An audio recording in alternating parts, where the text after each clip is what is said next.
Ouais. Ça va, on va commencer. Mais comment c'est là?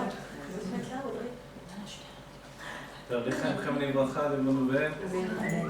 Que Dieu nous bénisse d'avoir la Géoula Mitzvah Shlema. Très première mamash, c'est le plus important. En premier lieu, je vais monter la voix, qu'on entend bien. Je vais essayer. Voilà. On va étudier de la Chassidut et de la Kabbalah en même temps. La Chassidut dans la Kabbalah ou la Kabbalah dans la Chassidut, tout est expliqué selon la Chassidut. La Chassidut, ce n'est pas la Kabbalah, c'est deux mondes différents, mais la Chassidut s'exprime avec le langage de la Kabbalah, la Chassidut Chabad. Je veux dire Chassidut intellectuelle. Alors le sujet dont on va parler, c'est un sujet qui nous concerne tous, puisqu'on est dans la période du Homer. La période du Homer, elle se distingue des autres périodes de l'année, parce qu'elle porte à la fois des interdits et à la fois une action positive. Les interdits, c'est effectivement, on est dans une période de deuil, le deuil des élèves de Rabbi Akiva, 24 000 élèves. Donc c'est une hécatombe, comme on dit. Quelque chose de terrible s'est passé dans le peuple juif. 24 000 Talmidei Chamim, des sages du peuple juif, sont tous morts. Comment ils sont morts? Ils sont morts du Ain Hara, le fait qu'ils ne s'étaient pas respectés les uns les autres. L'onago, kavod zelazel. Ils n'avaient pas en eux la notion de se donner du kavod l'un envers l'autre. Donc de donner à l'autre vraiment l'honneur qui lui revenait. En même temps, c'est étrange puisque leur maître c'était Rabbi Akiva. Et l'enseignement le plus important que l'on retient de Rabbi Akiva, qui représente toute la Torah orale c'est Rabbi Akiva. L'enseignement le plus important c'est Ve'afta l'eracha kamocha. Donc c'est le passouk de la Torah, tu aimeras ton prochain comme toi-même. Rabbi Akiva a dit, ça c'est toute la Torah, le reste ce sont des piroshim. C'est-à-dire des explications du fait que d'aimer l'autre juif comme soi-même. C'est-à-dire que toutes les ordonnances de la Torah, le fait de n'avoir qu'un seul Dieu, le fait de ne pas tuer, de ne pas voler, etc., tout est basé sur le fait d'aimer l'autre juif. Donc en vérité, quand on entend cet enseignement-là, on ne comprend pas comment ses propres élèves n'ont pas pu se donner l'un à l'autre le kavod qui leur revenait, le respect qui leur revenait. Le terme kavod en hébreu, on dit que ça a plusieurs sens dans l'étymologie. Kavod, c'est honoré, c'est vrai, mais c'est aussi kaved, la lourdeur. Vous voyez? La lourdeur, est-ce que c'est bien? Et le kaved, c'est le foie en hébreu. Donc quelqu'un est un peu embêtant, on dit tu es lourd. En hébreu, c'est ta kaved. Vous voyez? Et cette kvedout, elle vient justement d'une personne qui veut trop qu'on la respecte, et puis elle devient lourde à la fin. Dans le sens commun, on l'utilise, mais dans le sens profond, c'est aussi le sens que l'on donne au mot kavod. C'est-à-dire que quand quelqu'un recherche trop les honneurs, il devient lourd. Vous voyez? Il devient lourd pour lui-même avant même de devenir lourd pour les autres. Lourd à porter parce qu'il faut tout le temps lui donner du kavod. Et lourd pour lui-même parce qu'il est empêtré dans son kavod. Alors tous les rapports qu'il devait avoir avec les autres de manière normale sont maintenant filtrés à travers le kavod qu'il ressent. Il ressent qu'il doit recevoir ce kavod. Et les autres, forcément, se sentent obligés de lui donner ce kavod. Dans la Chassidut, on dira que le kavod, c'est un poison. C'est un poison. C'est un poison qui va pénétrer dans le sang d'une personne et qui va finir par la tuer. Pourquoi le sang? Parce que le kavod, c'est lié au kaved qui est le foie.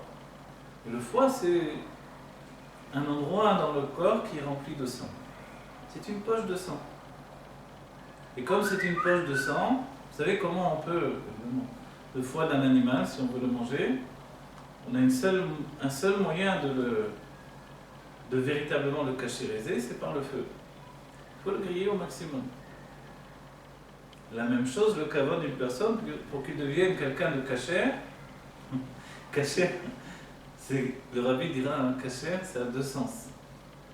Et quelquefois, le rabbi s'emportait quand des personnes ne voulaient pas faire un mikvé pour les femmes qui soit beau, qui soit agréable. Parce que quelquefois, dans l'esprit des hommes, c'est pas aussi important que ça devrait l'être. Et le rabbi a dit, quand est-ce qu'on comprendra que la beauté et la propreté, ça fait partie de la cache-côte. Vous voyez ?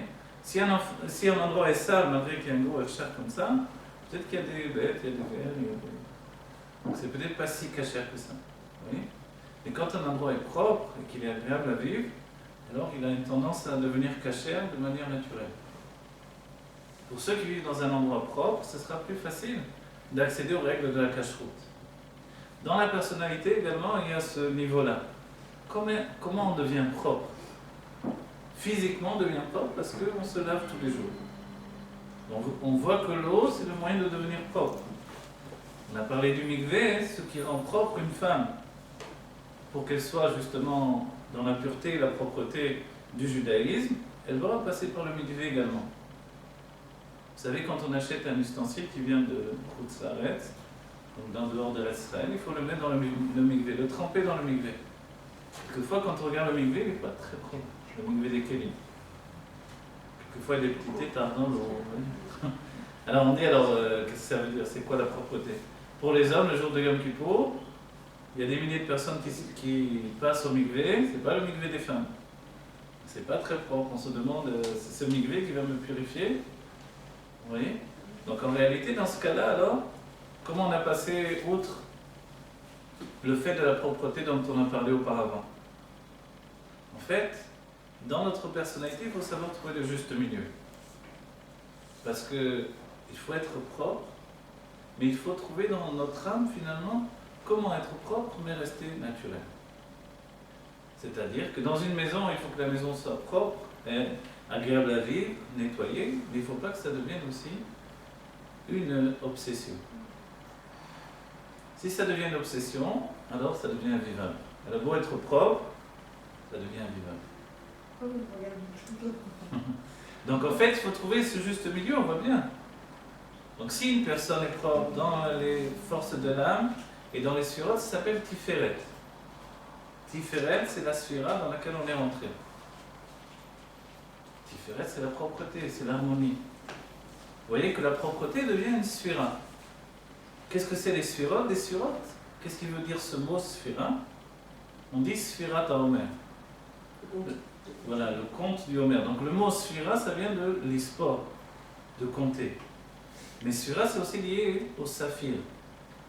Le saphir, c'est une pierre précieuse. Quelle est la couleur du saphir ? Rouge. Il y a une professionnelle, hein ? Quelle est la couleur du saphir ? Bleu, mais évidemment rouge. En réalité, dans la Kabbalah, on dit qu'il a une tendance au bleu, mais il est plutôt tendance incolore aussi. Ouais. Donc le saphir, lui, il vire du bleu. Le bleu, vous savez, c'est la couleur qui se rapproche le plus du blanc. Dans la peinture, quand vous voulez faire prononcer le blanc, vous mettez du bleu. Alors le blanc va être beaucoup plus prononcé. Donc en fait, qu'est-ce que c'est le saphir d'après la Chassidut et la Kabbalah ? C'est pas simplement une couleur qui a une seule tendance, c'est une couleur qui peut prendre plusieurs couleurs. Quelle est l'origine des couleurs ? Les couleurs ont une origine dans l'âme et dans les mondes divins. Dans les mondes divins, il y a des couleurs également. Quelles sont les couleurs des mondes divins ? Ce sont les couleurs des sphirotes. C'est-à-dire que dès qu'il y a une expression, il y a également des couleurs.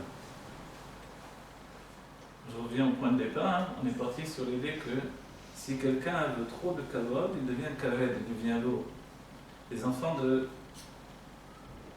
Rabbi Akiva, c'était comme ses enfants, c'était ses élèves, ils ont mal tourné. Ils ne se sont pas donné du kavod l'un à l'autre, l'un envers l'autre. Le Rabbi dira comment c'est possible, et il nous dit qu'en réalité, il y avait en eux une midat ha'emet. Il y avait un souci de vérité qui a même dépassé le fait de s'accorder trop de kavod l'un à l'autre. Qu'est-ce qu'on a dit ? On a dit que le kavod, en fait, se donner trop d'honneur, ça peut être un poison. Parce que ça empêche également de dire la vérité. Quelqu'un qui veut trop qu'on lui accorde des honneurs, finalement, qu'est-ce qui peut se passer dans sa vie ? On dit, la Torah dit que celui qui fuit le kavod le poursuit. Je me rappelle, j'avais entendu du Rav Gisbour, il disait, alors il y a certaines personnes qui fuient le kavod, mais ils se retournent pour voir si le kavod le poursuit. En fait, c'est ça l'idée qu'on peut avoir. Mais vous voyez, qu'est-ce que ça veut dire? Ça veut dire qu'en réalité, quand je ne cherche pas les honneurs viennent à moi. Mais rechercher les honneurs, c'est un poison pour l'âme. Dans cette optique-là, les élèves de Rabbi Akiva recherchaient la vérité. Dans la recherche de vérité, justement, ils ne voulaient pas s'accorder de kavod l'un à l'autre. Et dans leur souci de comprendre leur maître, ils pensaient que l'autre n'avait pas compris suffisamment. Ils avaient un désir de faire que l'autre comprenne véritablement. Et de ce fait-là, ça s'est envenimé et ça a entraîné ce qui s'appelle une shvirat hakelim, une brisure des réceptacles. Qu'est-ce que c'est les réceptacles? C'est notre personnalité. Toutes les fois où dans la vie je deviens moi-même chaque jour beaucoup plus, c'est-à-dire que le réceptacle qui me fait grandir est un réceptacle de doucha, de sainteté, et la lumière que je rentre dans le réceptacle ne fait que me grandir. Mais si cette lumière est trop grande, je vais être brisé par la lumière. Qu'est-ce que c'est une lumière trop grande? C'est une lumière qui n'est pas adaptée à ma personnalité. Quand on parle de Sfirat Omer, dans la période où on se trouve en ce moment, il y a des forces extrêmement puissantes qui nous dépassent, qui font que petit à petit, les gens se sentent bouleversés par la période. Il y a des forces qui nous entraînent vers quoi? Vers Matan Torah, vers le don de la Torah. On a dit qu'il y avait la pureté qui venait de l'eau. Les sages nous disent En Maïm et la Torah. Il n'y a pas d'autre eau que la Torah elle-même. C'est pour ça qu'il est dit que ce n'est pas le mikvé qui purifie, c'est un enseignement de Rabbi Akiva lui-même. Et là, c'est Dieu qui purifie. Et comme Dieu il a voulu que l'eau du mikvé nous purifie, alors l'eau du mikvé nous purifie. Combien il faut pour purifier dans le mikvé? Il faut 40 CA. Une mesure de 40 CA. Et combien c'est? C'est pas très grand en réalité. Vous savez qu'il y a une Mishnah qui nous dit que s'il y a deux hommes dans un mikvé et qu'il y a exactement 40 CA, ils rentrent tous les deux ensemble, le mikvé est kasher, tout autant ils sont tous les deux dans l'eau. Maintenant, il y en a un des deux qui va sortir. Tant qu'il a encore un pied dans l'eau, le mikvé est toujours kasher. Dès qu'il a sorti son pied de l'eau, le mikvé n'est plus caché. Pourquoi?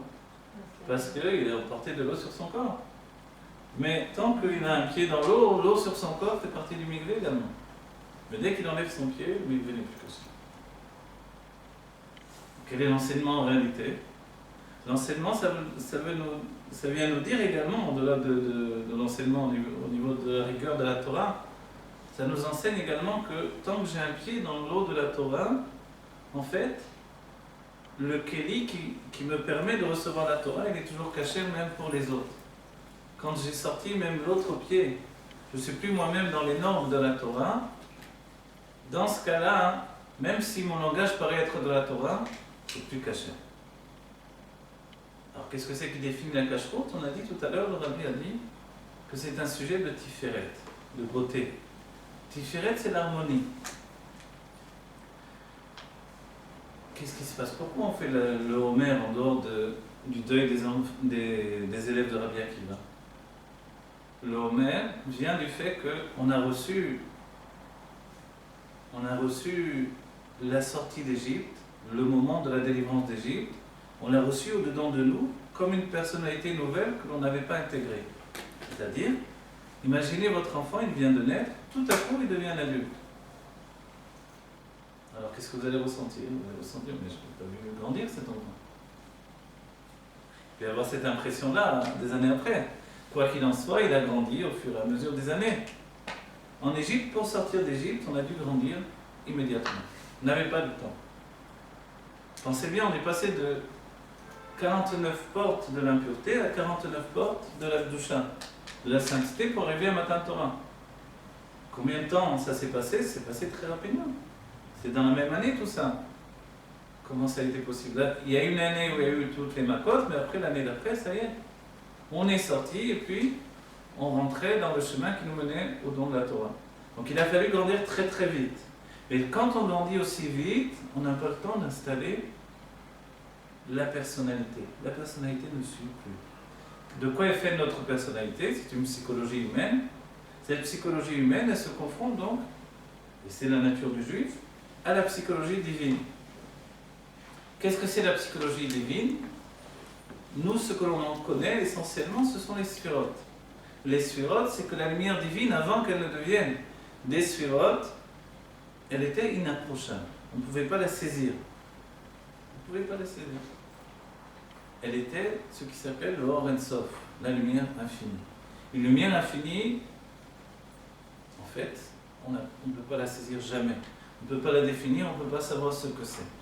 Dès qu'on va la découper en 10 mesures, on va pouvoir analyser cette lumière infinie. Et pourquoi elle va devenir 10 mesures? Pour aboutir aux 10 forces de l'âme que l'on porte en nous. C'est bien que quand tous les jours on parle des sphirotes, on a commencé dans la Sfirat Omer avec Chesed Sheba Chesed, ensuite on a fait Gvura Sheba Chesed, etc. Jusqu'à arriver à la fin du Omer, on va arriver à Malchut Sheba Malchut. En fait, tout ce cheminement, il se fait au-dedans de nous. Qu'est-ce qui s'est passé après le don de la Torah, historiquement pour le peuple juif? Il y a eu la faute du Vaudor. D'où est sorti ce Vaudor? Pourquoi tout à coup le Vaudor? Quelle était l'importance du Vaudor? On nous dit que ce n'est pas le peuple juif, en réalité, c'est le Erev Rav. Mais le Erev Rav a fait le Vaudor parce qu'il y avait dans l'inconscient du peuple juif un désir également d'autre chose.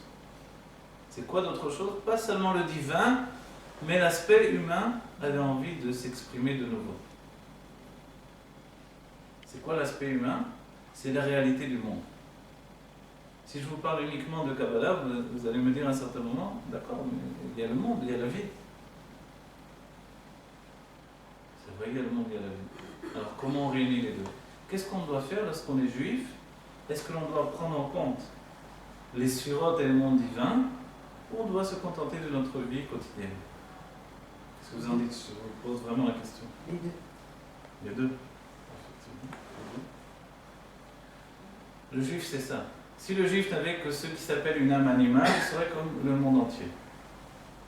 Le juif a en plus de son âme animale ce qui s'appelle une âme divine.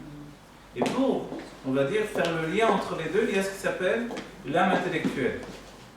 L'âme intellectuelle, elle est l'intermédiaire entre les deux niveaux. Cette âme intellectuelle, elle est faite à la fois d'une personnalité humaine et même animale. Il faut définir qu'est-ce que c'est le côté animal. Et également d'une possibilité de se soumettre au divin. Mais l'âme intellectuelle, c'est le niveau le plus élevé de l'animal qui est en nous. Qu'est-ce que c'est l'animal? L'animal, c'est tout simplement la réaction émotionnelle d'une personne, qui est, on va dire, subjuguée, obligée, enfermée dans le système du corps et des réactions corporelles. Les femmes savent très bien qu'il y a ce qui s'appelle, en plus de la psychologie, il y a la physiologie. La physiologie, c'est qu'en plus de la psychologie humaine, il y a aussi ce qui vient des hormones, il y a aussi ce qui vient, on dit, il y avait dans les normes de la médecine auparavant, et jusqu'à aujourd'hui, on en parle même dans la Chassidut, d'après la médecine, d'après les Grecs, d'après le Rambam, on parle de Mara Shrova, Mara Levana, une bile blanche ou une bile noire. Vous connaissez ces enseignements-là? Celui qui a une bile blanche, c'est quelqu'un d'optimiste. Celui qui a une bile noire, c'est quelqu'un de pessimiste. Le rabbi disait de lui-même que, il disait d'abord que le rabbi précédent, le rabbi Yosef Yitzhak, qui a précédé, son beau-père, avait ce qui s'appelle une Mara Nevana. Il avait une bile blanche et il était comme ça, une personne qui avait une nature de parler, de s'exprimer, d'aller vers les gens. Quelqu'un qui avait un contact social naturel. Le rabbi a dit de lui-même, moi par contre, non, j'ai une bile noire. C'est quoi une bile? Une bile, c'est comme une poche au-dedans de nous qui a une tendance à être de deux façons, d'après la médecine originelle, on va dire, de la Grèce. Et comme la Torah s'est basée également sur les enseignements de la Grèce par rapport à de nombreux éléments, elle a intégré les enseignements qui viennent de la Grèce. En fait, ces enseignements servent toujours aujourd'hui. Aujourd'hui, encore, on dit de quelqu'un qu'il se fait de la bile. Vous avez déjà entendu? Ah oui, l'anxiété. Voilà. C'est l'anxiété. Alors, quand on dit il se fait de la bile, c'est-à-dire qu'il a peut-être une tendance à avoir une bile blanche ou une bile noire. Et avant, c'est pour ça qu'il faisait des saignées. Vous vous rappelez des saignées? C'est pour évacuer le sang et pour faire que la personne puisse retrouver l'équilibre entre les deux billes. Voilà. C'était la base même de la médecine auparavant. Ça a heureusement changé, mais quand même il y a des bases qui sont encore là. Tout au moins au niveau spirituel, elles existent et vivent avec nous. Et on verra qu'on peut avoir une tendance comme ci ou comme ça. Chacun de nous, on peut se poser la question, est-ce que de manière naturelle, j'ai une nature optimiste et sociale, ou est-ce que j'ai préféré rester dans mon coin et que c'est un effort pour moi de parler aux gens, d'aller vers les gens, vous voyez? Le rabbi, quand on le voit, qui accueille le monde entier, qui sourit à tout le monde, etc., on peut penser évidemment, il a Mara Levana, une bile blanche. Il a dit de lui-même, non, pas du tout. Il a une bile noire, mais il a fait un travail sur lui-même. On le voit avant qu'il soit rabbi, effectivement, personne ne le connaissait. Il était l'étudiant secret, il faisait sa vie en secret, il n'avait pas été dans les yeshivot, rien. Il n'était pas très ouvert aux gens. Dès qu'il le faisait, il le faisait de manière agréable, mais il était toujours très secret. Finalement, personne ne le connaissait. De lui-même, il n'allait jamais vers les autres, si ce n'est qu'il devait le faire à certains moments. Donc en fait, nous-mêmes, on doit se demander, est-ce que je suis comme ci ou comme ça? On peut dire de manière générale que on peut voir que dans le monde des femmes, c'est plus facile, la communication est plus facile. Dans le monde des hommes, c'est plus difficile un petit peu. Mais il faut dire que dans notre génération, les hommes sont féminins, on va dire de manière générale, puisque la génération est féminine. D'après la Kabbalah, on est rentré dans une structure générale qui s'appelle Alma Denukva. Vous voyez, on est rentré dans un monde qui est déjà féminin. C'est bien que les hommes se comportent beaucoup comme des femmes dans notre génération, donc les poids de repères sont très faussés. On dit que les hommes ne parlent pas beaucoup normalement. Ils parlent beaucoup. Ils sont drôlement libérés. Alors, oui, il n'y a qu'à voir combien ils parlent au téléphone. Est-ce que les femmes font plus de notes de téléphone plus hautes que les hommes? C'est pas évident. Alors en fait, les hommes se sont beaucoup libérés, ils parlent aussi beaucoup. Donc alors, qu'est-ce qui se passe dans notre génération? Les normes masculines et féminines ont été bousculées. Tout est inclus dans une notion générale d'un monde féminin. D'ailleurs, on le voit autour de nous. Pour entrer dans un canyon, c'est un monde féminin. Vous allez dans les rues, les magasins, c'est un monde féminin. Il y a 200 magasins pour les femmes et 3 pour les hommes. C'est comme ça, le monde est devenu féminin. Alors, qu'est-ce qu'on fait avec ça? Alors, on doit s'exprimer. C'est-à-dire que l'expression n'est pas un luxe aujourd'hui, mais le fait de rechercher ce qui précède l'expression, c'est aussi un travail que l'on doit faire. Si les hommes et les femmes ont un côté de Mara Levana, eh bien tant mieux. Puisque le monde est voué à l'expression. Pourquoi? Parce que nous sommes la dernière génération, avant la Géoula, et que finalement tout dépend de notre expression. Ce monde où nous nous trouvons, c'est pas juste le globe terrestre, c'est un monde spirituel qui s'appelle le Olam Asiya, le monde de l'action. Et l'action, c'est l'expression. Que ce soit l'action physique ou la parole qui est le commencement de l'action. Avant, peut-être dans des générations passées, on ne savait pas trop que la parole était le commencement de l'action. Aujourd'hui, on peut enregistrer, on peut filmer la parole. Donc finalement, on peut même, avec un équaliseur, voir que la parole se dessine également. Donc on voit que c'est dans le monde de l'action, ça y est, c'est rentré. La Kabbalah nous disait déjà dans les écrits du Harizal que les voix ne se perdent jamais. Vous rentrez dans une maison, vous vous sentez bien ou mal, ça dépend aussi de ce qui a été dit dans cette maison. Quand on nous dit que l'enfant dans le ventre de la mère entend tout ce qui se passe à l'extérieur, en réalité nous sommes aussi dans cette situation-là. On entend tout ce qui se passe à l'extérieur de nous. Parce que notre âme n'est pas uniquement dedans du corps. Elle est aussi en grande partie à l'extérieur. La plus grande partie de notre âme, elle est à l'extérieur du corps. Donc en fait, par exemple, quand je m'assois ici dans cette pièce, mon âme ressent toutes les autres âmes. Si j'étais vraiment quelqu'un de raffiné, au niveau de la perception de mon âme, je pourrais ressentir immédiatement toutes les personnes. Vous voyez?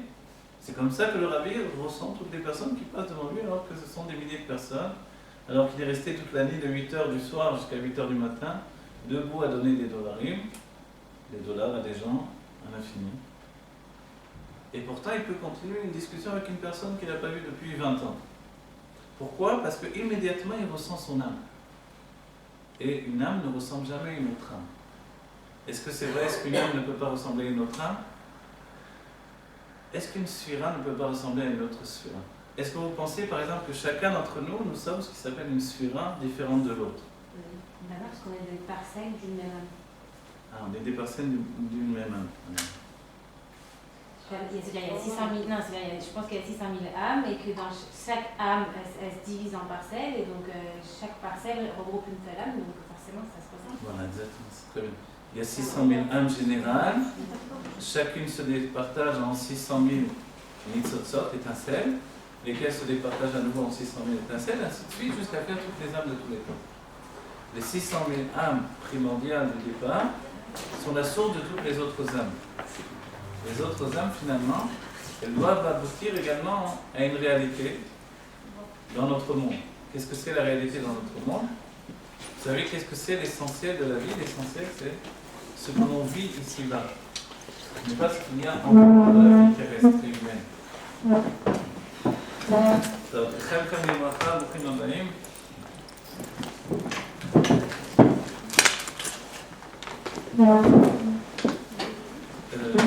Alors je vais continuer pour essayer d'aller plus loin dans l'expression de tout ce sujet-là, d'accord? Vous m'arrêtez dès que vous ne comprenez pas. J'essaie de traduire au fur et à mesure si je dis des mots, je les traduis, j'essaie de les expliquer, mais vous pouvez m'arrêter, d'accord? Ce que l'on va essayer de faire, c'est de donner de manière le plus intellectuelle et psychologique des choses qui au départ s'expriment dans le monde de la Kabbalah. D'accord? Ça, c'est le but de la Chassidut. Pourquoi faire? Pourquoi finalement? Parce que notre âme est liée à ce monde divin que l'on ne voit pas de nos yeux, mais pourtant avec lequel nous vivons. C'est-à-dire que chacun d'entre nous, sans le savoir, comme un bébé dans le monde de la mère, nous avons un cordon ombilical qui nous relie avec la source de notre âme. C'est ce que les sages nous diront. Yaakov Chevel Nachalato, Chevel, c'est une corde. Et la corde de mon choix, c'est quoi le choix? C'est le libre arbitre. C'est quoi le libre arbitre? C'est ce qui a été donné au peuple juif au moment du don de la Torah. Donc chaque juif, c'est un être qui possède un libre arbitre, de faire le bien et le mal. Le bien, c'est d'avancer pour devenir lui-même. Le mal, c'est de régresser en voulant être comme les autres. Vous voyez? Donner une notion de bien et de mal qui est psychologique, mais qui est essentielle. Devenir moi-même, on va dire qu'est-ce qu'il faut faire pour devenir moi-même. Dieu nous a donné les moyens de devenir nous-mêmes en essayant de comprendre de plus en plus notre âme et la source de notre âme. C'est pour ça que l'on passe par des périodes comme Sfirat HaOmer.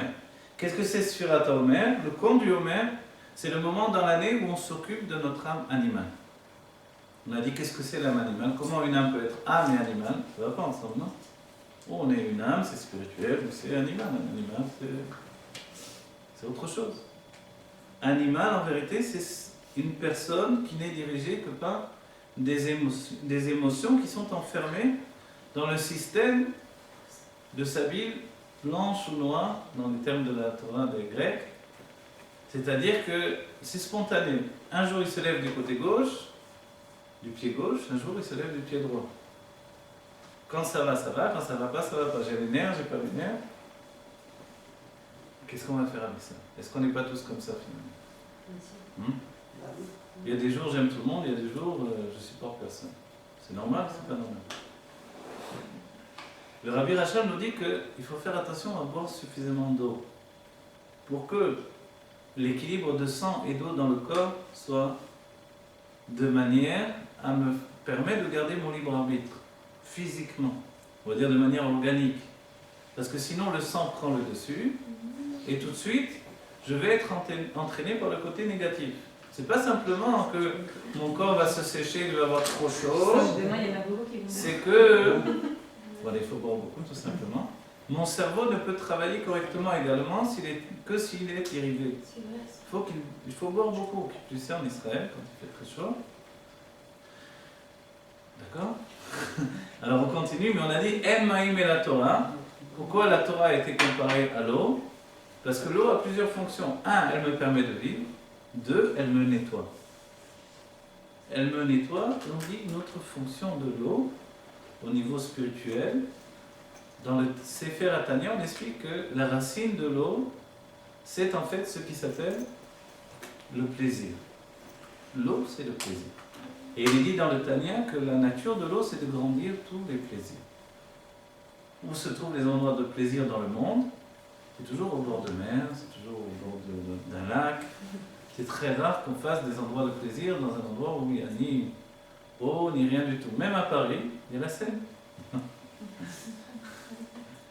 entendu, excusez-moi, j'ai entendu un jour qu'on disait qu'on est ce qu'on mange. C'est vrai? On est également ce que l'on mange. Ça veut dire quoi? Pour manger trop de Ça veut dire Non, ça veut dire que ce que l'on mange, ça devient notre corps, il ne faut pas oublier. C'est-à-dire notre corps est recréé par la nourriture que nous ingurgitons. La graisse de notre corps, elle vient de la nourriture elle-même. C'est pour ça qu'on grossit. Mais il y a un autre élément que le Rabbi va rajouter, c'est que c'est le fait que nous prenions plaisir à la nourriture qui nous fait grossir. Quelqu'un qui n'a pas de plaisir ne grossit pas. Mais curieusement, nous dit le Rabbi, ce n'est pas dans l'instant même où on mange que l'on grossit, c'est dès le moment justement où le plaisir s'est retiré, il va laisser une trace sur notre personnalité, sur notre corps, et cette trace, c'est ce qui va nous faire grossir. Vous voyez? C'est curieux. En réalité, on comprend par là qu'une chose spirituelle puisse être mélangée avec un élément matériel, organique, physique. On l'a vu déjà avec les matzot de Pessah. On nous a dit qu'avec les matzot, on mangeait de la émouna, de la foi. Et qu'avant Pessah, notre foi chancelait. Elle était en train de s'amenuiser, comme on dit. Elle s'épuisait. La veille de Pessah, on n'a plus de force. On commence à se dire, mais pourquoi tout ça? Pourquoi ce ménage? Dans cet esclavage, on est censé être sorti d'Égypte. On arrive épuisé, on n'en peut plus. Alors, mais dès que l'on mange des matzot, ça y est, on retrouve la foi. Et on est gorgé de foi maintenant, on est gorgé de émouna. Et cette émouna va nous permettre de tenir jusqu'au Pessah prochain. Et si Dieu veut, ça ne sera pas l'année prochaine à Jérusalem, mais cette année à Jérusalem. C'est ce que l'on souhaite. En attendant, qu'est-ce que l'on doit faire? Même si c'est 1 minute avant la Géoula, le déclenchement total de la Géoula Mitzvah Shlema, il faut se rapprocher au maximum de la Géoula. Pour se rapprocher au maximum de la Géoula, il faut comprendre ce qui nous arrive dans notre psychologie divine et humaine. Les deux réunis. Nous sommes un être humain et divin. C'est ça ce qui est difficile chez le peuple juif. C'est quoi une âme divine? Une âme divine, c'est une psychologie divine, c'est une conscience divine. Qu'est-ce que c'est une âme animale? C'est une psychologie animale et une conscience animale. C'est quoi l'animal alors? C'est le fait de réagir de manière spontanée. C'est quoi le divin? C'est de réagir de manière réfléchie. Alors on peut dire les Grecs, alors ils étaient peut-être les philosophes, ils avaient un côté spirituel divin également. C'est vrai qu'on peut considérer de cette manière-là, mais ce côté spirituel, c'était le côté spirituel de l'âme intellectuelle. Et chez le juif, elle est justement intermédiaire. Donc en réalité, quand on utilise notre âme intellectuelle, qu'est-ce que c'est l'âme intellectuelle? J'ai décidé de comprendre. Ça, c'est l'utilisation de l'âme intellectuelle.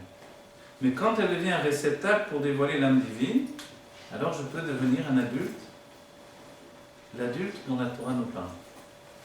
Par exemple, la Chassidut Chabad de la Nourazaken, l'idée même et la base de cette Chassidut-là, ce qui la différencie de toutes les autres Chassidut qui existent, les autres courants de la Chassidut, c'est qu'elle est structurée d'après l'intellect et qu'elle est structurée de manière pédagogique pour former non pas des élèves mais des maîtres. On donne tout à l'élève pour qu'il devienne lui-même un maître. Donc on ne le laisse pas à la traîne, on ne lui donne pas des miettes pour qu'il puisse rester l'élève, mais on va lui donner toute une structure de compréhension qu'il va pouvoir utiliser à son tour pour former d'autres élèves qui vont devenir des maîtres à leur tour. Donc en fait, quand on donne tout, pourquoi on donne tout? Parce que l'enjeu, c'est d'apporter la Géoula. Et la Géoula a deux facettes, au niveau général du peuple juif et au niveau individuel du peuple juif. Ce que l'on conçoit aujourd'hui, après la période de Kohar Nissan, où le Rabbi a crié sur les Chassidim, où il a dit « j'ai fait tout ce qui était en mon pouvoir ». Enfin, j'ai fait tout ce que je devais pour apporter la Géoula, maintenant à vous de faire tout ce qui est en votre pouvoir pour apporter la Géoula. C'est-à-dire que si la Géoula dépend du Mashiach, le Mashiach a déjà fait le travail qui lui revenait. Et maintenant, qu'est-ce que nous devons faire nous-mêmes? Nous devons provoquer le meilleur pour entraîner la Géoula. C'est quoi le meilleur? Le meilleur, c'est de vivre au maximum de nos possibilités dans notre judaïsme. Qu'est-ce que c'est le maximum? C'est pas uniquement d'être extrêmement religieux. La religion, ce n'est pas le judaïsme en lui-même. Le judaïsme, c'est être juif. Être juif, c'est une âme. Mais le travail que je dois faire, c'est au maximum d'aller vers la compréhension de mon âme. Le fait, je rajoute dans la religion, dans l'expression de mon judaïsme, c'est me rapprocher de Dieu dans l'expression. Mais il faut essentiellement et également comprendre notre âme. Et ensuite, tout ce que je ferai pour devenir plus religieux, entre guillemets, parce qu'il n'y a pas plus ou moins religieux, mais je vais avancer tous les jours pour m'améliorer, ça va être de faire des réceptacles qui vont permettre de rentrer la lumière de la compréhension dans les réceptacles, qui vont faire que je vais me sentir mieux chaque jour. Il faut toujours faire attention. Je grandis dans le service de Dieu, mais je dois grandir en tant que moi-même.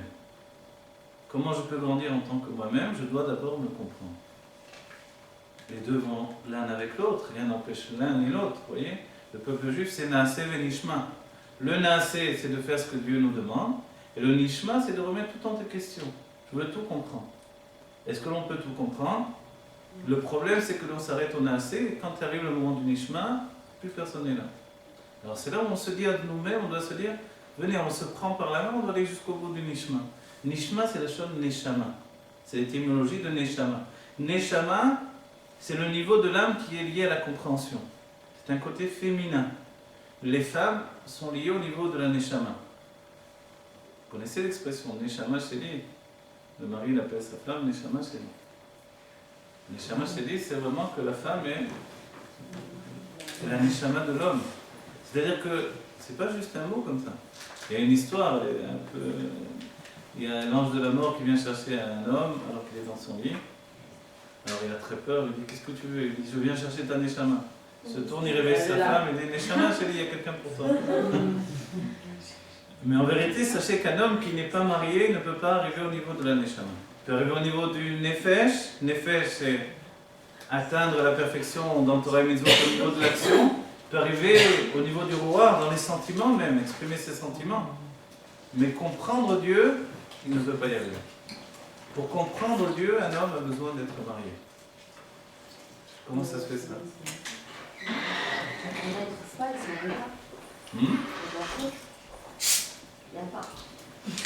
Il n'y a pas sur le marché.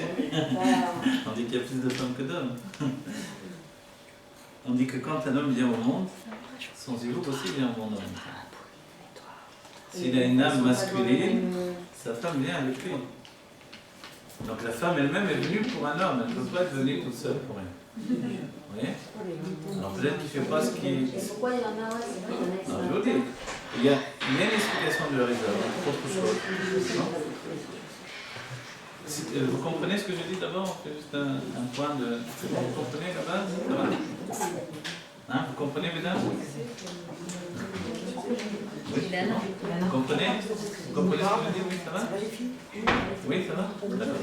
Alors maintenant, il y a une question comme ça. Elle vient de côté comme ça, mais on va l'intégrer aussi, puisqu'on a parlé de Neshama. Le Rizal nous dit que quelquefois, si un homme ne fait pas ce qu'il faut pour retrouver le niveau de son âme, effectivement, il peut ne pas trouver son âme. Et quand on appelle l'âme la Neshama, et qu'on a dit que la Neshama, c'est sa femme, alors il peut ne pas trouver sa femme parce qu'il ne travaille pas en conséquence. Ce qui fait que l'on peut se retrouver en relation avec la Neshama, c'est aussi que on retrouve le niveau qui était le nôtre. Vous savez la différence entre l'homme et la femme par rapport au niveau d'élévation de l'âme, c'est que la femme monte avec son mari, mais elle ne descend jamais. Le mari monte aussi, puisque la femme ne peut s'élever sans son mari. Il s'élève grâce à elle, mais elle s'élève parce que lui s'élève. Merci beaucoup. Alors il élève sa femme avec lui. Le Rav, sa femme est rabbinique, même si elle a passé la smita.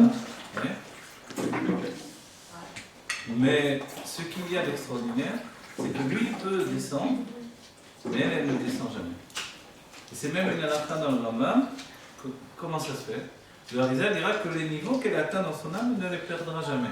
C'est-à-dire, excusez-moi, par exemple, quelqu'un qui a un niveau de religion assez important, moyennement important, et qui après redescend, une femme qui arrête, qui revient pécher là, qui arrête un peu la religion et tout ça. Est-ce que son âme aussi est là? Non, Le son niveau âme de n'a son pas âme, il bougé. reste quand même là où il était. Plus que ça, si dans la vie précédente elle avait un niveau très élevé et que pour des raisons secrètes, Dieu a fait qu'aujourd'hui elle soit née dans une maison pas du tout religieuse et qu'elle parte de zéro, et qu'aujourd'hui elle vive, elle est là, elle n'est pas religieuse a priori, elle ne s'habille pas de manière comme une femme religieuse, etc. En réalité, peut-être qu'en elle, elle a un niveau extrêmement élevé. D'accord. Et ce niveau-là, elle n'a jamais perdu. Même, c'est-à-dire qu'une femme peut naître dans une vie, présentement dans ce monde, dans notre époque, dans une famille pas très religieuse. Non, sans parler de pas juif du tout. Non, dans un autre niveau. Alors, moi, je ne vais pas soulever ce niveau-là. Déjà, disons, une femme juive peut naître dans une famille pas très religieuse, pas du tout, mais en vérité, évidemment, juive. Mais, en réalité, son âme avait un niveau, et a toujours un niveau extrêmement élevé. Ouais. Et un homme, par contre, Un homme, par contre, il peut. Dans le courant de sa vie, ce qu'il a obtenu, il peut obtenir le niveau de Neshama, tout à coup redescendre totalement, perdre tout ce qu'il avait obtenu. Et ça, c'est extraordinaire. Pourquoi? C'est pour ça que la vie est plus difficile pour les hommes, et c'est aux hommes qu'on a demandé de faire toutes les misotes et d'apprendre toute la Torah. Vous savez que l'enfant dans le ventre de la mère étudie toute la Torah. C'est peut-être l'une des raisons que la femme n'a pas besoin d'apprendre toute la Torah. Parce que ça se passe en elle, on ne peut pas dire que c'est un lieu étranger. Et dès que l'homme étudie la Torah, la femme, elle fait toujours comme si elle connaissait tout. Ah oui, c'est évident, c'est facile. Ah bon, c'est vrai, oui. Je s'est cassé la tête toute la journée. Ah oui, c'est normal. Donc en fait, il y a un déséquilibre que Dieu a installé. Pourquoi? Parce qu'il y a la lumière et le réceptacle. C'est ce qui va construire une sphira. L'homme et la femme sont construits comme une sphira. Vous voyez? Une sphira, c'est une lumière et un réceptacle. Une sphira, il n'y a pas de traduction, c'est une sphère divine. C'est quand on a pris la lumière infinie, on l'a découpée en 10 mesures, on a obtenu des sphirotes. Les sphirotes aboutissent aux forces de l'âme. Les forces de l'âme sont constituées, on va expliquer. Il y a le côté inconscience qui s'appelle le Keter. Et ensuite, il y a le commencement de notre intelligence. Chokma, Bina, Vedat. Vous avez dû entendre Chabad. Ça veut dire Chokma, Bina, Vedat. C'est l'intellect. C'est les 3 forces intellectuelles, bien que le Da'at n'est pas véritablement intellectuel. Il y a un rapport aussi avec l'homme et la femme. Oui, mais on va expliquer si vous voulez chaque niveau, puisque le but c'est aussi de comprendre ce qui se passe dans Sfirat Omer. Dans la Sfirat Omer, on ne parle pas de Chokma, Bina, Vedat. On parle que des sentiments. On va expliquer pourquoi. Je vais l'expliquer. Et en tout cas, Chokma, Bina, Vedat. Et ensuite, Chesed, Gvura, Tiferet, Netzar, Od, Yesod, et puis Malchut. Comment vous placez la famille dans ces niveaux-là?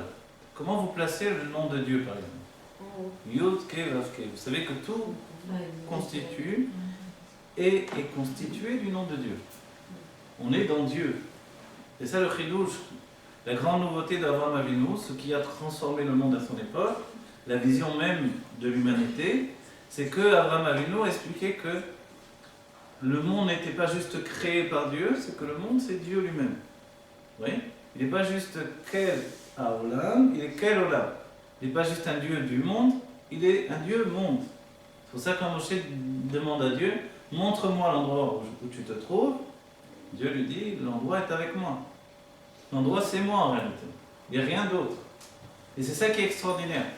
Est-ce qu'on peut le comprendre réellement? Non, mais on peut tout au moins se rapprocher de cette idée.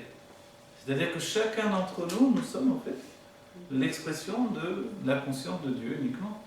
Qu'il n'y a pas d'autre matériau de vie que Dieu. C'est bizarre, non? Non, ça va, c'est normal pour vous? Ça va bien? C'est archi bizarre. Mais c'est comme ça. Mais alors pourquoi on vit comme ça, avec cette sensation d'individualité, une psychologie, j'ai des états d'âme, je me sens bien, je me sens pas bien, lui ne revient pas, j'en ai marre de celui-là, une drôle de tête, etc. Tous les trucs de la vie. Pourquoi? Comment ça se fait si tout est Dieu? Je dois aimer tout le monde. Pourquoi il y a des juifs, des non-juifs, etc. Ça s'appelle la création. La création, c'est au-dedans même de Dieu, il s'est passé quelque chose. Quelque chose qu'il a voulu. La création, c'est une conscience. Il y a la conscience que tout est Dieu, c'est la conscience normale. Mais il y a une autre conscience créée de toutes pièces par Dieu, ça s'appelle la création. La création, c'est aussi un monde. Et ça correspond à la Neshama dont on a parlé. La création, ça commence avec la Neshama, justement. Dans le monde qui correspond à la Neshama, ça s'appelle le monde de Bria, le monde de la création. Dès que nos âmes ont pénétré ce monde-là, elles ont été saisies par la conscience d'exister. C'est ce qui est arrivé au premier homme, Adam Arishon. Et alors il est sorti du monde de la création, il est rentré dans un autre monde, etc. Comprenez ce que je dis? En réalité, sachez que nous tous, et le Rabbi dit que ce sont les 9 mois qui nous amènent vers l'existence, vers la naissance. Ces 9 mois correspondent à la descente de l'âme dans tous les mondes divins. Dans la Géoula, comme le Mashiach a brisé toutes les barrières, il n'y aura plus besoin de s'éterniser dans les mondes de la séparation pour arriver dans ce monde physique. L'enfant sera conçu et naîtra le jour même. Immédiatement, l'enfant viendra. Pour quelle raison? Parce que justement, il n'y aura plus de barrières. Il n'y aura plus besoin de passer dans le monde, se tremper dans le monde de la création pour avoir une conscience personnelle, individuelle. On n'aura plus besoin de tout ça. À chaque fois, À chaque fois, il y aura 6 ou 7 enfants. Une femme. tous les Hein? jours. Non. Tous les enfants que l'on n'a pas eu pendant l'exil, on est pendant l'exil. Ce sera que des âmes nouvelles. Ça veut dire que chaque personne, elle aura un nombre d'enfants déterminé. Il y aura un nombre d'enfants et les femmes vont enfanter tous les jours, au moins pendant une première période. Jusqu'à ce qu'on arrive à Triatamétim, il n'y aura plus d'enfants de manière naturelle. Il y aura des âmes qui viendront directement dans l'eau. On va avoir de lait. Il n'y aura pas besoin d'aide, les enfants, il n'y aura pas de souffrance. Mais il sort bébé, mais il grandira assez vite, il va partir dans la même journée, il va partir. Moi j'ai entendu dire qu'on allait tous avoir le même âge. 30 Oui, effectivement, on va retrouver tous le même âge, Quoi, quelqu'un qui a 90 ans, il a 30 ans. Il le retrouvera. Vous savez que l'on en parle déjà d'ailleurs. Alors on lui dit papy, il a 30 ans. Voilà. Exactement. On va tous retrouver l'âge. Pourquoi 30 ans 30 ans, c'est entre 26 et 30, vous voyez. Et les personnes qui sont plus de... Elles reviendront, elles À retrouveront aussi. 30 ans. Ouais, exactement. D'accord de l'âge. Après Triatamétim, ce sera vraiment un monde Est-ce que ça sera nouveau. normal le fait que les enfants ont le même âge? Mais ce sera plus nos enfants en fait. Oui, ce sera nos enfants quand même. Non, ce sera nos enfants, mais on aura une autre considération des choses. C'est-à-dire que dès que l'on verra la source de toutes choses, dès que l'on comprendra qui est qui exactement, vous savez qu'aujourd'hui on a une âme qui est faite de plusieurs parties, mais on dit que le père donne le nefesh à son enfant. Le premier niveau de l'âme, il vient du père. Le deuxième niveau de l'âme vient du maître. C'est pour ça qu'il est important que l'enfant ait un maître qui va lui apprendre la Torah. Mais à la Géoula, chacun reprend son niveau. Le maître reprend son roi et le père reprend son nefesh. C'est en discussion si le père reprend exactement. Mais quoi qu'il en soit, la même chose, les couples se retrouvent puisqu'il y aura des âmes qui vont se réunir pour devenir un zivugamité. Donc il y aura une conscience tellement infinie que tout sera différent. Également, n'oubliez pas, non seulement il y aura Triatamétim, donc tout le monde va se relever, on verra donc nos ancêtres et les ancêtres des ancêtres, mais en même temps que ça, on verra tous nos bilgoulim, toutes nos réincarnations. Donc on aura deux familles, la famille, on aura la famille, voilà. On a perdu, ils ont déjà eu d'autres vies, d'autres âmes, donc c'est pas Oui, forcément mais- notre grand-mère ou pas forcément... Puisqu'ils ont Tout déjà le eu monde, vécu. alors aussi un l'explication, tout le monde va revenir à Alors nous, Triatamétim. on reste nous. Nous, on va rester nous-mêmes, chacun va rester soi-même, chacun va rester soi-même. Et ça mène À à quoi moins- tout ça Hein? Ça mène à quoi tout ça Ça mène à une vie. Vivre comme ça, Non. toujours 30 ans Ah, c'est Pour l'éternité. 30 ans Non, au mais niveau c'est physique. jusqu'à où Non, mais... Jusqu'à où 30 ans au niveau physique, de perfection. Jusqu'à Triatamétim. Jusqu'à Triatamétim, regardez, la Géoula se sépare en deux parties. Première partie, Imot HaMashiach, les jours du Mashiach. N'ayez pas peur, ça fait un peu peur. Mais bon, il y a des films de science-fiction aujourd'hui qui font plus peur que ça. C'est pas grand chose, hein? Alors, vous avez raison. Est-ce que les maris resteront nos maris? Si c'est notre Zivugamiti, restera notre mari. Non. Si c'est pas notre Zivugamiti. Zivugamiti, voilà. On va expliquer tout ça. Il y a ce qui s'appelle une seule âme Mais tout le monde se sera sépare en deux. Pour l'instant, nous on doit vivre comme celui ou celle avec qui je suis marié, c'est mon Zivugamiti. C'est comme ça que je dois vivre. Dans la Géoula, on découvrira l'aspect des choses de manière plus profonde. La Géoula, c'est que le voile va se lever. C'est que Dieu ne va plus se cacher. Non, il va- Elle voit son mari avec Non, quelqu'un d'autre mais après. on n'aura aucun problème parce que. Le tue, Non. lui, la tue, Ça sera là. normal. Non, on va dire une chose très simple. Il y a des grandes chances qu'avant la Géoula, chacun on ait trouvé notre zivug amiti. D'accord? C'est pour ça, entre autres choses, qu'il y a beaucoup de divorces. Parce que les gens se précipitent pour trouver leur zivug C'est amiti. beau ça comme explication. J'ai pas entendu. Parce que c'est dramatique le nombre de divorces qu'il y a ces dernières années. C'est clair. Et il a dit qu'en fait, comme la Géoula approche, notre âme, elle cherche son vrai zivug. Donc il y a beaucoup de divorces parce qu'on recherche sa vraie moitié. Quoi. Et dans notre époque, il n'y avait pas un besoin. On vivait avec quelqu'un avec qui on restait pour faire notre vie. Voilà. Mais dans notre génération, on doit aller vite, on doit passer tous les niveaux d'élévation de notre âme en très peu de temps. D'accord? Quand viendra la Géoula, il y aura 2 périodes. On est déjà rentré dans la première période, ce qui s'appelle les jours du Mashiach. C'est pour ça qu'on parle déjà dans la science de la résurrection des morts, on parle dans la science. Il y a des moyens pour retrouver notre jeunesse, qu'un homme de 60 ans peut arriver à avoir la même vitalité qu'un homme de 30 ans. On en parle au niveau scientifique déjà. Pas simplement dans la Torah. Donc c'est un siman, c'est un signe que les choses évoluent en même temps. Les mêmes dévoilements qui se font du côté de la Kedusha, ils se font du côté de la science également. Il y aura tout ce matériel imposé. Alors, dans un premier temps, il y aura le matériel qui doit devenir un réceptacle pour le spirituel. Voilà. Et ensuite, on va dépasser l'enfermement total du matériel. C'est-à-dire, on doit être tous riches. D'accord? Pour la Géoula, on doit tous être riches. Pourquoi? Parce qu'un Navi, on va tous être des Névis ou des prophètes. Aujourd'hui, on est prophète au fils de prophète. Dans la Géoula, on sera vraiment des prophètes. Et comme on doit être tous des prophètes, un prophète a plusieurs conditions. Il doit être fort physiquement, il doit être riche également. D'accord? Il doit être sage. On aura ces 3 conditions. On va tous être des prophètes. On va tous atteindre le niveau de base de Moshe Rabbeinu comme on avait au don de la Torah. On va retrouver le niveau d'Adam Arishon avant la faute, et même plus élevé. Donc c'est pour ça que notre corps va atteindre un niveau de perfection absolue. Pourquoi tout ça? Pour commencer à vivre bien, absolument bien. Il n'y aura pas de différence avec les autres. Il n'y aura pas de différence. On aura notre personnalité. Vous serez vous ne serez pas notre femme. Non, il n'y aura pas ce qui s'appelle un mieux que l'autre au niveau physique, au niveau du bien-être corporel, physique, organique, etc. Il n'y aura plus la pauvreté. Le monde sera dans un nouveau système. Voilà.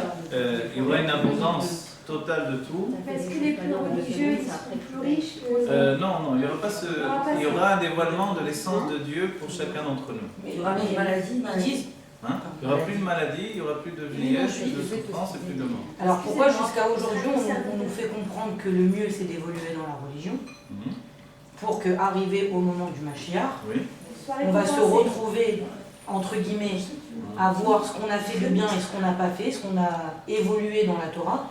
Ça va être quoi le jugement si tout le monde va être beau, riche, mince? Alors on va parler clairement, on peut mettre les choses, en place, regardez. C'est une autre question. Il a dit physiquement,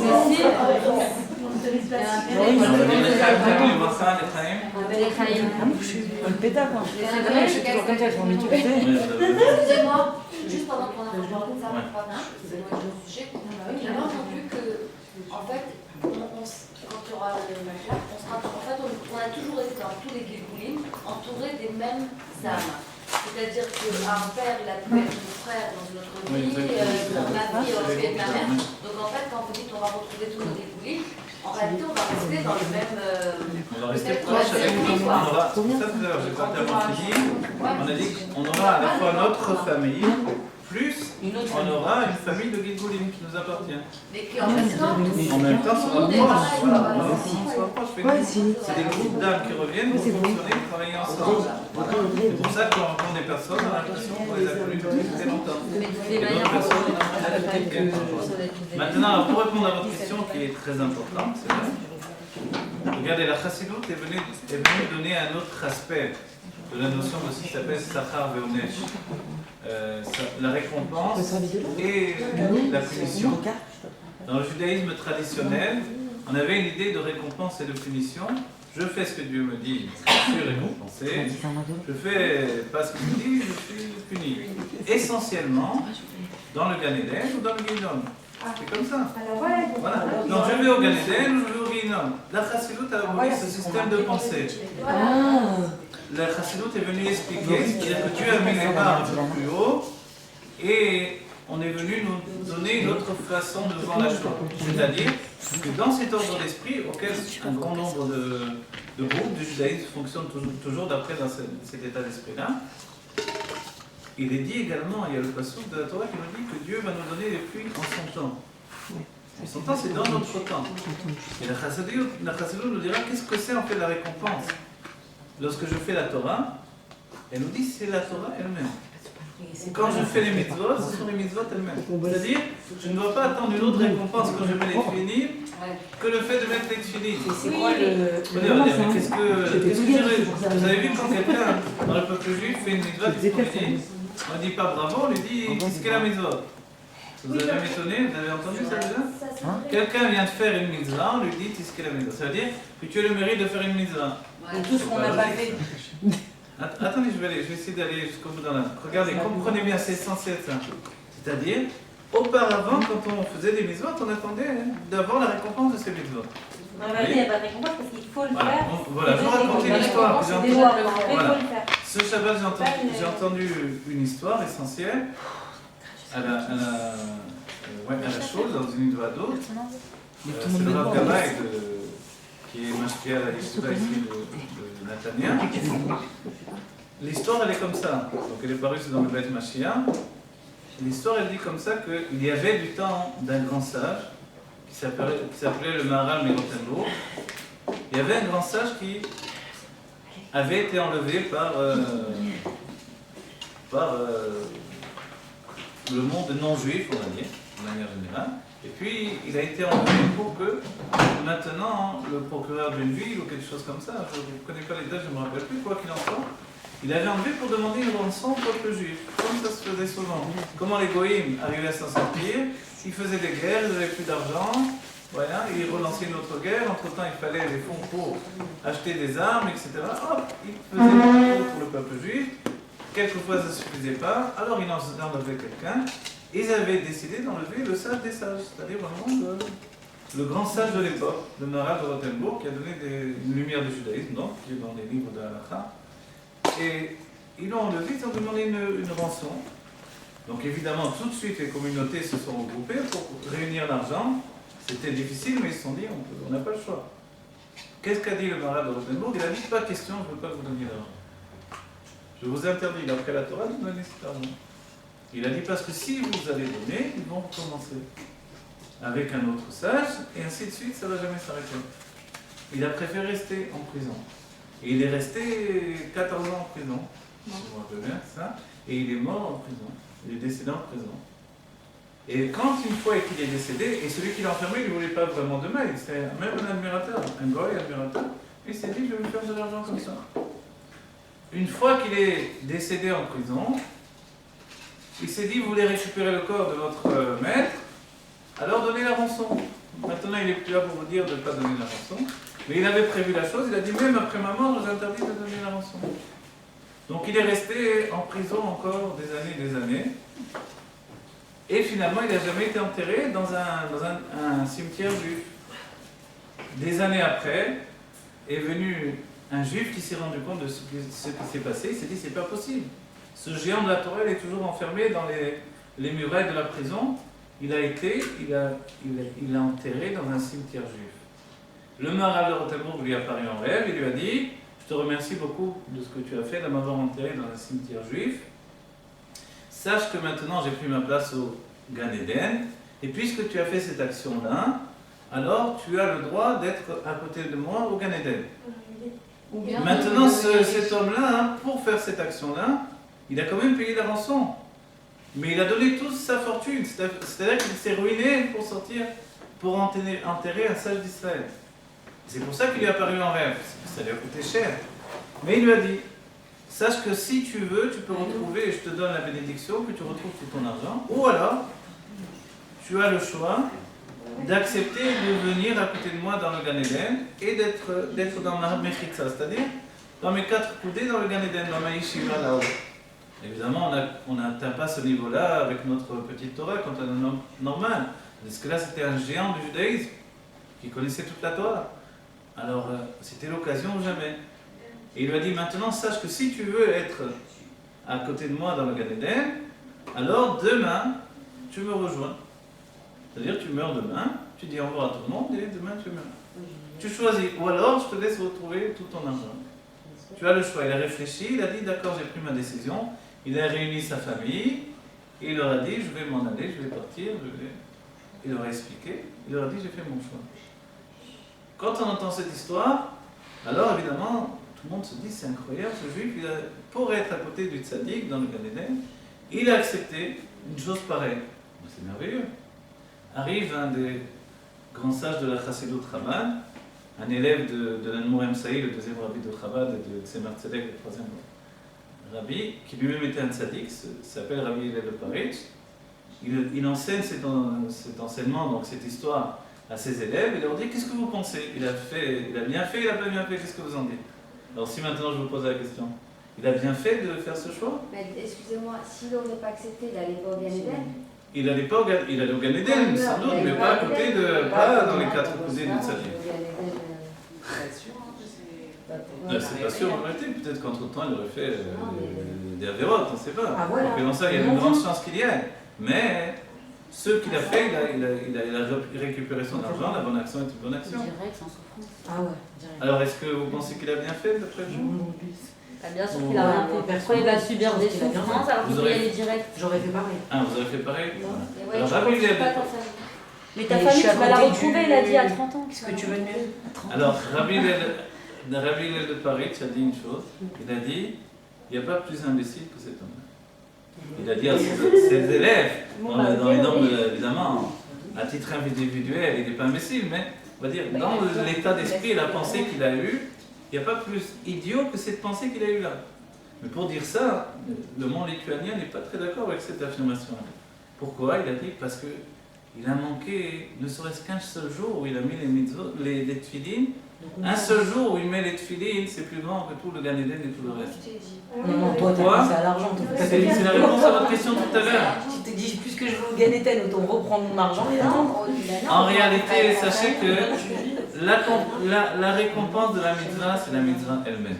Et ça, c'est une nouveauté. Sachar mitzvah mitzvah. C'est-à-dire que la mitzvah elle-même, grâce à la mitzvah que je fais dans ce monde, quand une femme elle allume les nérodes de Shabbat, quand elle fait Atarat HaMishpacha, quand, quelle que soit la mitzvah, on saisit Dieu dans son essence. Et le Tanya dit, peu importe le nombre de vêtements qu'il a sur lui. Lorsque je tiens le roi, je tiens le roi. Les mitzvot, c'est ça la récompense. Alors, un rachat ou quelqu'un qui fait beaucoup de péchés et quelqu'un qui fait beaucoup de mitzvot, comme un chahridin, ils sont au même niveau. Non. C'est pas le même niveau. C'était ça la question qu'elle a posée, Lorraine. Est-ce qu'on va tous revenir à 30 ans, mais et ceux qui ont il y a deux fauté choses toute que leur vous vie? devez définir. En sachant que j'ai bien compris ça, la que question. c'est-à-dire que Ceux quand qui on ont a fauté une toute leur vie, émouna, comme vous avez dit tout à l'heure, de juifs, et qu'on fait des... Enfin, c'est pas forcément obligatoire. Enfin, c'est pas que c'est pas obligatoire. C'est que c'est pas parce que tu fais pas de mitzvot que t'as pas une émouna... D'accord, voilà. Regardez, on va dire simplement les choses. Si moi je viens maintenant, je reviens en tant qu'éducateur, je vous parle en tant qu'éducateur, non plus en tant qu'enseignant, je vais vous dire, je vous conseille de faire le plus possible de mitzvot. D'accord? Pourquoi? Pour votre bien. Oui. Pas pour avoir une récompense plus grande, pour être plus riche. Mais c'est pas jugé par moi. D'accord. Maintenant, quand... Donc, on va pas tous Non, si, on est tous rebelles, je ne serai pas jugé par moi. votre famille, etc., ça vient ouais. Non, mais maintenant, c'est pas ce que je dis, c'est que quand vous tenez une mitzvah, quand je tiens une mitzvah, cette mitzvah, c'est tenir Dieu, parce que Dieu n'est pas dans les mondes divins, il n'est pas au Gan Eden en réalité. Quand on est au Gan Eden, qu'est-ce qu'on découvre? Que Dieu n'est pas là-bas. Où est Dieu alors? On découvre qu'il est en bas. C'est pour ça qu'il dit, l'imbécile, il a quitté la vie pour aller là-bas, alors qu'il tenait Dieu dans ses mains chaque jour quand il mettait les tefillin. Il a abandonné les mitzvot pour aller là-bas jouir de la divinité là. Alors en vérité, personne n'est jugé parce que finalement, toutes nos âmes qu'on est tous une parcelle de Dieu, donc finalement on est Dieu. Enfin, on est Dieu. Et vous avez raison, on est Dieu, l'expression de Dieu. Il n'y a pas de jugement en fait. Pardon?